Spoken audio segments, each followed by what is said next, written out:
Allume les informations et tu verras deux images qui semblent provenir de pays différents.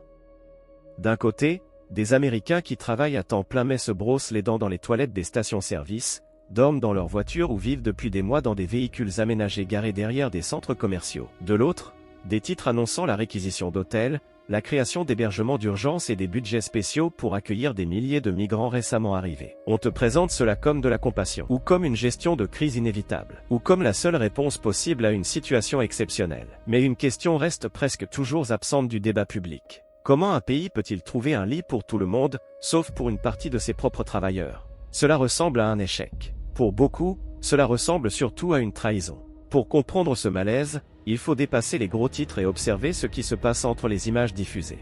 Il faut regarder non pas qui reçoit un toit, mais comment le système décide qui mérite une réponse immédiate et qui peut attendre indéfiniment. Ces dernières années, le scénario se répète de ville en ville. Un groupe important de migrants arrive, parfois transportés par bus depuis les zones frontalières ou par décision politique régionale. Les caméras suivent.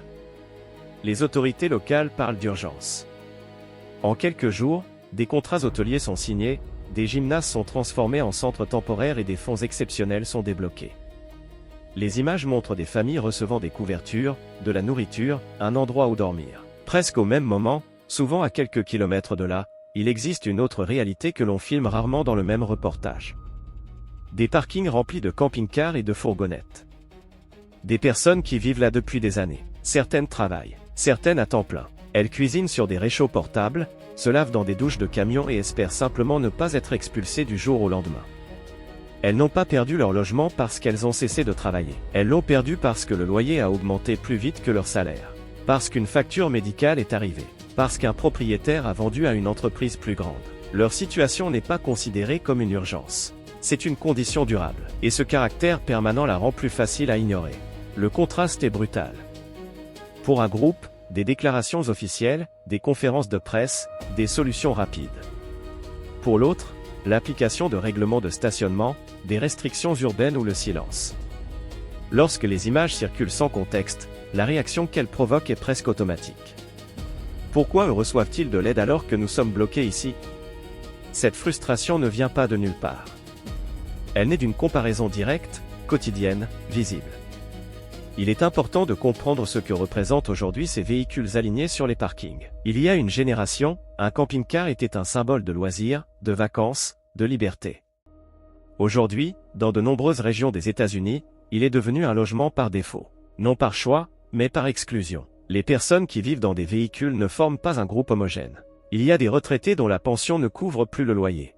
Des travailleurs touchés par un divorce, une période de chômage ou une crise de santé. Des jeunes adultes séduits par l'image idéalisée de la vie nomade sur les réseaux sociaux et qui découvrent rapidement qu'elle ressemble moins à un voyage qu'à une lutte permanente. Ce qu'ils ont en commun, ce n'est pas une quête de liberté. C'est une impossibilité d'entrer dans le marché du logement traditionnel. Chaque porte exige des dépôts, un historique de crédit, des références et une stabilité que beaucoup n'ont plus. Le véhicule devient alors la dernière option abordable. Pas un luxe. Un refuge. Quand ces mêmes personnes voient des reportages sur des chambres d'hôtel pour des migrants récemment arrivés, leur colère n'est pas idéologique. Elle est personnelle. Personne n'a déclaré l'urgence lorsqu'elles ont dû dormir dans leur voiture. Personne n'a prononcé leur nom sur un podium. On leur a expliqué que le marché était ainsi fait et qu'il n'y avait pas d'alternative. Cette comparaison, cependant, est incomplète. Et c'est précisément là que le débat devient dangereux. Dans la prochaine partie, nous allons regarder de plus près ces programmes d'hébergement pour migrants, ce qu'ils sont réellement, comment ils fonctionnent, et pourquoi l'image simplifiée qu'on en donne alimente une colère qui masque un problème beaucoup plus profond, la manière dont le logement a été transformé en produit financier plutôt qu'en besoin fondamental. Vu de loin, les programmes d'hébergement pour migrants semblent simples. Un groupe arrive, la ville agit, des chambres sont trouvées, des services sont mis en place, des familles passent de la rue à un toit. Pour beaucoup de spectateurs, l'histoire s'arrête là. Avant, dehors. Après, dedans. Crise, puis solution. Le langage utilisé par les responsables publics renforce cette impression. On parle d'hébergement, d'accompagnement, de gestion humanitaire. Les images sont claires, faciles à comprendre, presque rassurantes. Elles donnent le sentiment qu'un problème grave peut être résolu rapidement si la volonté politique est là. Mais lorsqu'on regarde de plus près, la réalité est bien plus instable. Les hôtels utilisés sont rarement des établissements de luxe. Ce sont souvent des bâtiments anciens, loués à prix réduit, parfois mal entretenus. Les familles y vivent dans des espaces étroits, sans cuisine, avec peu d'intimité. Les enfants jouent dans des couloirs. Les adultes attendent. Car pour beaucoup, ce logement n'est pas une destination. C'est une salle d'attente. Les financements qui soutiennent ces dispositifs sont, dans la majorité des cas, temporaires. Fonds d'urgence, subventions exceptionnelles, budget renouvelé tous les quelques mois. Les règles changent, les lieux ferment, les personnes sont déplacées d'un site à un autre. Personne ne peut garantir combien de temps une famille pourra rester. L'incertitude est permanente. À cela s'ajoute la lenteur des procédures administratives. Les demandes d'asile prennent des mois, parfois des années. L'issue est incertaine. Même sous un toit, beaucoup vivent avec la peur constante d'un changement de politique, d'une coupure de financement ou d'un retournement de l'opinion publique.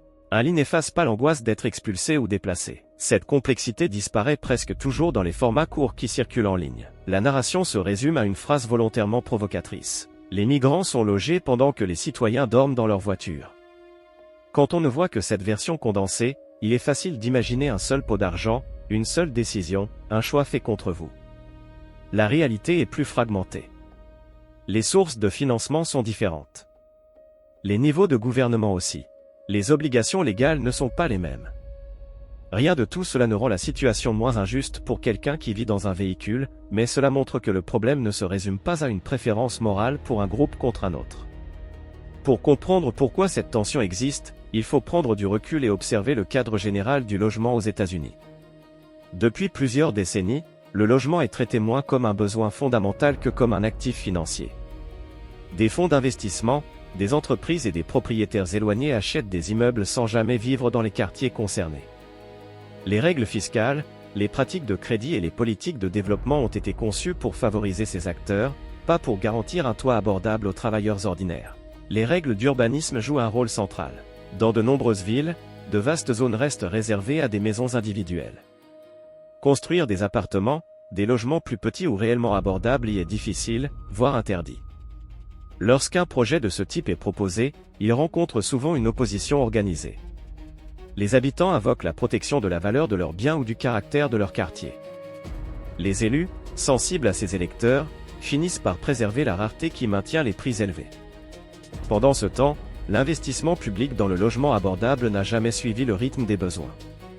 Les listes d'attente pour les logements subventionnés s'étendent sur des années.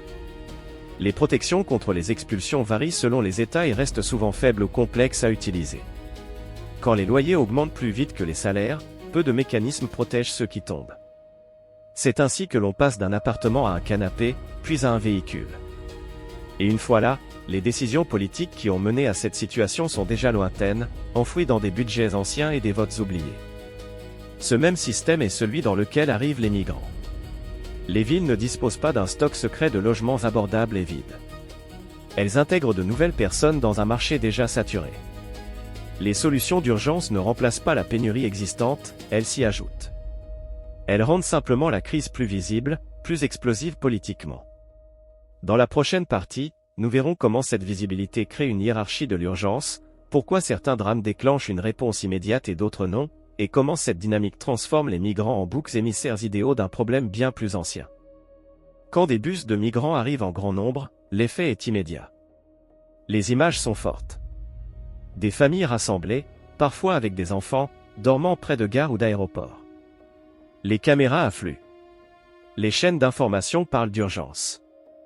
Les responsables politiques montent au micro. Des décisions sont prises rapidement. Des contrats sont signés. Des bâtiments sont réquisitionnés. L'objectif est clair, rétablir l'ordre, montrer que l'État agit, éviter que la situation ne devienne incontrôlable sous les yeux du pays. Dans le langage administratif, cela s'appelle une crise ponctuelle. À l'inverse, les personnes vivant dans des véhicules, des parkings ou des campements sont dispersées. Un camping-car ici, quelques vents là, une rangée de voitures derrière un supermarché. Rien de spectaculaire, rien qui oblige une réponse immédiate. Leur situation est perçue comme chronique, presque normale. Une toile de fond permanente. Et ce détail change tout. Les gouvernements sont bien plus enclins à débloquer des fonds, contourner des règles et improviser des solutions lorsqu'ils peuvent qualifier une situation d'urgence temporaire. Une crise soudaine justifie l'exception. Une crise lente devient une habitude. L'image joue aussi un rôle décisif. Des enfants migrants dormant dehors après un long voyage créent une pression politique immédiate. Ne rien faire serait visible, donc coûteux électoralement. À l'inverse, un adulte travaillant à temps plein qui dort dans sa voiture n'incarne pas la même urgence médiatique. Sa détresse est réelle, mais silencieuse. C'est dans cet écart que naît la frustration. Et cette frustration cherche un responsable. Dans un contexte où les loyers explosent, où les salaires stagnent et où le coût de la vie grimpe sans relâche, les nouveaux arrivants deviennent une cible facile. Ils sont visibles, récents, perçus comme extérieurs. Le récit s'installe naturellement, ils prennent ce qui devrait nous revenir. Ce récit n'est pas nouveau. L'histoire américaine est jalonnée de périodes où des groupes différents ont été accusés de « prendre trop », selon ce qui arrangeait le moment. Les problèmes structurels complexes sont traduits en conflits simples. Au lieu de parler de politique foncière, de spéculation immobilière ou de dérégulation, le débat se déplace vers une question identitaire, qui mérite quoi? C'est une diversion efficace. Pendant que l'attention se concentre sur les migrants dans des hôtels, personne ne pointe du doigt les fonds d'investissement qui possèdent des milliers de logements. Personne ne s'attarde sur les lois d'urbanisme qui empêchent la construction de logements abordables. Personne ne demande pourquoi une économie aussi riche produit autant de travailleurs sans toit. Il est plus simple de s'indigner contre une famille dans une chambre d'hôtel que contre une structure financière abstraite qui influence des marchés entiers. Les émotions, elles, sont bien réelles des deux côtés. La personne qui vit dans son véhicule sait, intellectuellement, que l'arrivée de migrants n'a pas fait grimper son loyer. Mais voir ces images ravive un sentiment d'abandon. Le migrant, lui, peut ressentir une culpabilité diffuse, ou une peur constante, en sachant que sa présence est devenue un sujet de colère publique. Les deux vivent une forme de honte. L'un se sent invisible dans son propre pays. L'autre se sent indésirable malgré sa vulnérabilité. Cette honte empêche la solidarité. Elle empêche de voir que ces deux groupes avancent sur des chemins différents d'un même labyrinthe. Au-dessus d'eux, il y a des tableaux budgétaires, des lignes comptables, des décisions politiques prises loin des parkings et des couloirs d'hôtels. Dans ces documents, on parle de coûts, de flux, de gestion. On ne parle jamais de dignité, de peur ou de fatigue morale. Et pourtant, les gouvernements disposent d'outils réels.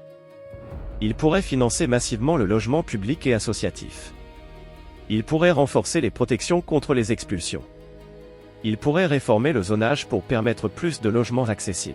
Ils pourraient limiter la concentration de la propriété immobilière. Certaines villes ont tenté des expériences de ce type, avec des résultats imparfaits mais réels. Rien de tout cela n'est impossible. Ce qui manque, ce n'est pas la solution, c'est la priorité. Les mêmes institutions capables de réagir en urgence sous la pression médiatique repoussent systématiquement les investissements de long terme, jugés trop lents, trop coûteux, trop politiquement risqués. Alors la pénurie persiste. Et avec elle, la colère. Le piège est là. Tant que les gens se disputent pour savoir qui mérite le peu qui reste, personne ne remet en cause la structure qui organise cette rareté. Tant que la question est eux ou nous, la question plus dérangeante, qui profite de cette situation, reste sans réponse. Ce documentaire ne vous demande pas de choisir un camp. Il vous demande de regarder plus haut. Parce que dans une société assez riche pour loger tout le monde, la vraie question n'est pas qui obtient un lit en premier.